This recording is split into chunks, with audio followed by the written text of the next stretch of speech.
Ele surgiu como um raio em meio ao caos.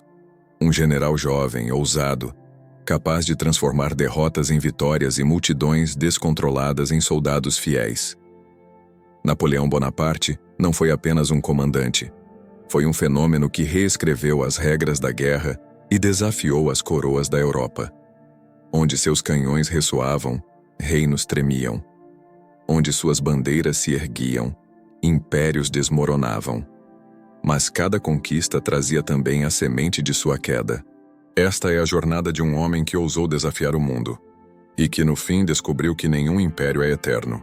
Toulon, porto estratégico da França, estava tomado por forças britânicas e espanholas. O país, já dilacerado pela Revolução, não podia perder aquele ponto vital. Entre os oficiais enviados, destacava-se um jovem capitão de artilharia, Napoleão Bonaparte. Até então quase desconhecido, com mapas nas mãos e olhos afiados, Napoleão enxergou o que os generais veteranos não viam. Em vez de ataques dispersos, ele concentrou a artilharia em posições decisivas, esmagando defesas e abrindo caminho para a vitória. Cada disparo era calculado, cada movimento, ousado. Em poucos dias, o equilíbrio da guerra havia mudado. No auge da batalha, uma baioneta inimiga o atingiu. Ferido, sangrando, ele recusou abandonar o campo. Continuou comandando, apoiado em sua determinação feroz. Aquela cena, o jovem oficial em meio à fumaça e ao fogo, liderando seus homens apesar da dor, marcou sua primeira aparição diante da história. Toulon caiu. E com a queda da cidade, ergueu-se o nome de Napoleão Bonaparte. O diretório em Paris o aplaudiu, jornais o exaltaram, soldados o chamaram de herói. Em semanas passou de obscuridade à glória, mas a vitória era apenas o prelúdio. O mundo havia acabado de conhecer um talento militar sem igual. E a França, sem perceber, havia dado palco a um homem cuja ambição ultrapassava fronteiras. O destino logo o colocaria diante das ruas turbulentas de Paris, onde sua frieza transformaria revolta em massacre e medo em poder absoluto. Paris ardia em tensão. A revolução havia derrubado a monarquia, mas o novo governo estava por um fio. Insatisfeitos, monarquistas marchavam contra a convenção. Milhares de homens armados avançavam pelas ruas. O que estava em jogo não era apenas o governo, era o futuro da França. Chamaram então Napoleão Bonaparte. O oficial já era conhecido em círculos militares, mas ali provaria sua crueldade estratégica. Com frieza, posicionou canhões ao longo das ruas estreitas. Quando a multidão avançou, ele deu a ordem: fogo! O estrondo foi devastador.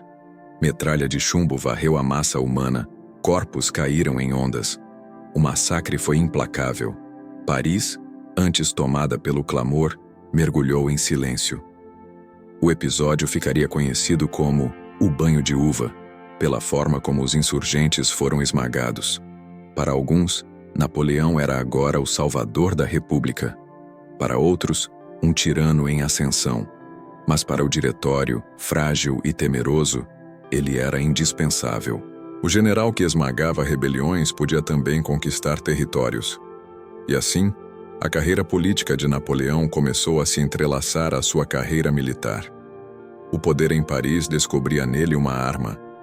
Mas Napoleão descobria algo ainda mais perigoso: o gosto pelo poder absoluto. Paris dormiu em silêncio naquela noite. Mas nos salões políticos, seu nome já era repetido com respeito e temor.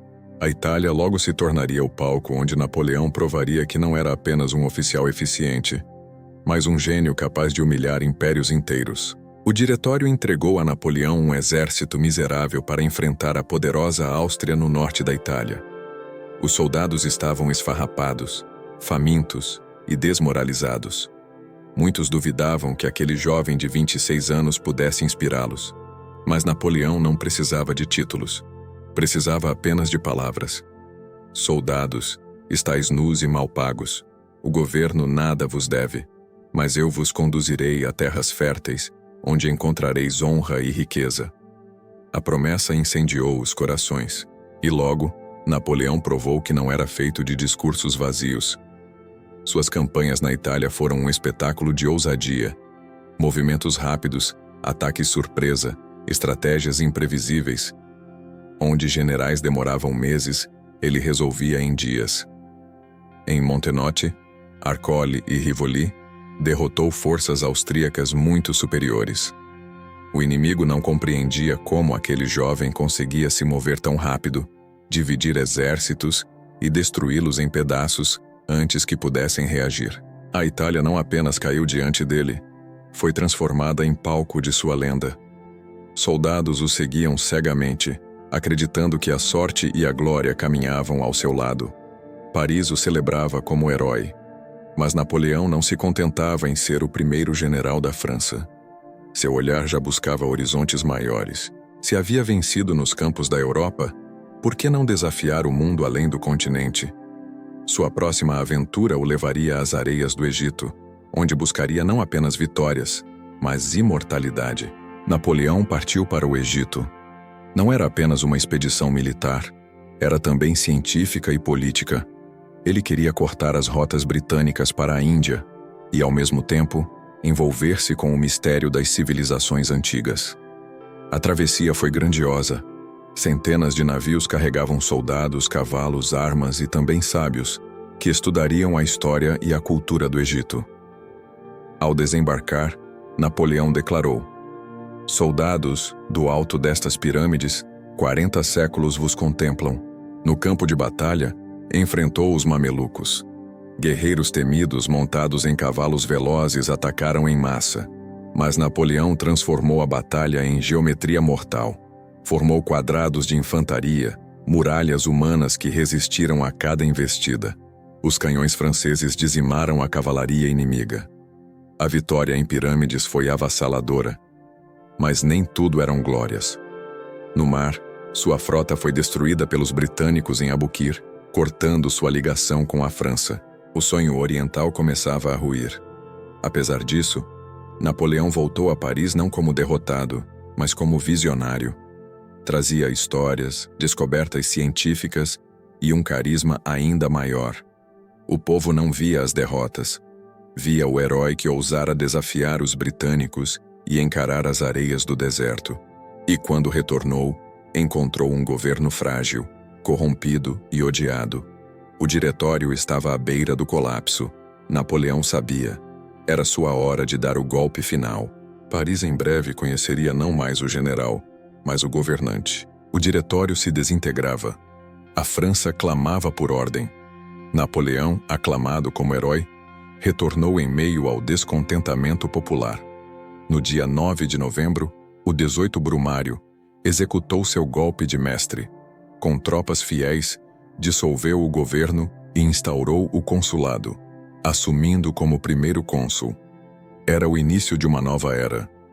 Napoleão concentrou poder, reformou leis, fortaleceu a economia e, com punho de ferro, restaurou a estabilidade. Em poucos anos, a França passava de caos à potência. Mas para ele, o poder de cônsul não era suficiente. Ele queria a coroa. Em 1804, numa cerimônia grandiosa na Catedral de Notre-Dame, Napoleão coroou a si mesmo imperador dos franceses. Um gesto ousado. Recusou-se a receber a coroa das mãos do Papa, como todos os reis anteriores. Ele próprio a colocou sobre a cabeça. Era a mensagem clara de que não devia poder a ninguém. O Império Francês nasceu sob aplausos e temor. Reis estrangeiros o olhavam com desprezo e medo, mas Napoleão não tinha tempo para cortesias.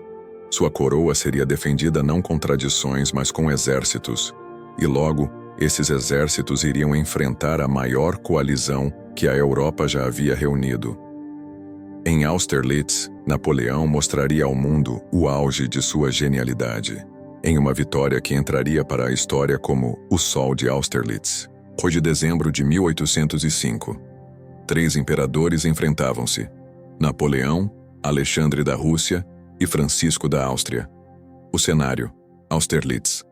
O exército francês, em menor número, parecia vulnerável, mas era tudo parte do plano. Napoleão fingiu fraqueza, atraindo os inimigos para onde queria.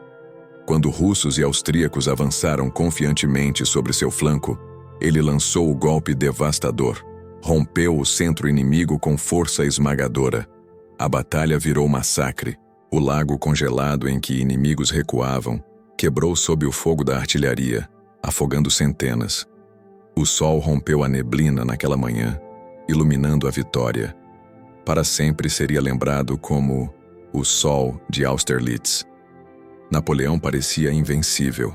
Criava reis, redesenhava fronteiras, comandava o destino da Europa. Mas cada passo à frente o aproximava do abismo. Em 1812, ao invadir a Rússia, enfrentou um inimigo implacável. O inverno, o grande exército que partira com mais de 600 mil homens, voltou com menos de 100 mil. Uma catástrofe. Coalizões se uniram, derrotas se acumularam, Paris foi ocupada. Napoleão abdicou e foi exilado em Elba. Mas o mito não morrera. Em 1815, retornou triunfante para os 100 dias. Soldados o seguiram novamente. Reis tremeram mais uma vez. Mas em Waterloo, seu brilho encontrou o fim. O Duque de Wellington e os prussianos esmagaram o último ato de sua carreira. Capturado, Napoleão foi enviado a uma prisão em forma de ilha, Santa Helena, no Atlântico Sul. Ali, em solidão, o homem que havia sido imperador de quase toda a Europa aguardaria sua morte. E seria ali, no exílio, que nasceria a lenda. Napoleão Bonaparte morreu em 1821, longe da glória, longe da França, vigiado pelos britânicos em Santa Helena. Seu corpo frágil não lembrava o comandante que fizera reis tremerem. Mas sua memória nunca morreu. Durante sua vida, transformou a guerra em ciência, redesenhou mapas, derrubou dinastias e criou mitos. Foi amado e odiado na mesma intensidade.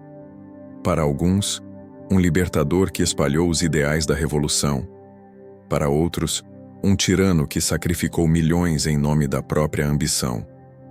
A verdade é que Napoleão não foi apenas homem ou imperador. Foi um fenômeno histórico que mostrou até onde a ambição pode levar e até onde a queda pode arrastar. Hoje seu nome ainda ecoa. Ele é lembrado como estrategista genial, líder visionário, mas também como exemplo do preço que se paga pela sede insaciável de poder. E fica a pergunta: se Napoleão tivesse vencido em Waterloo, o mundo em que vivemos hoje seria o mesmo?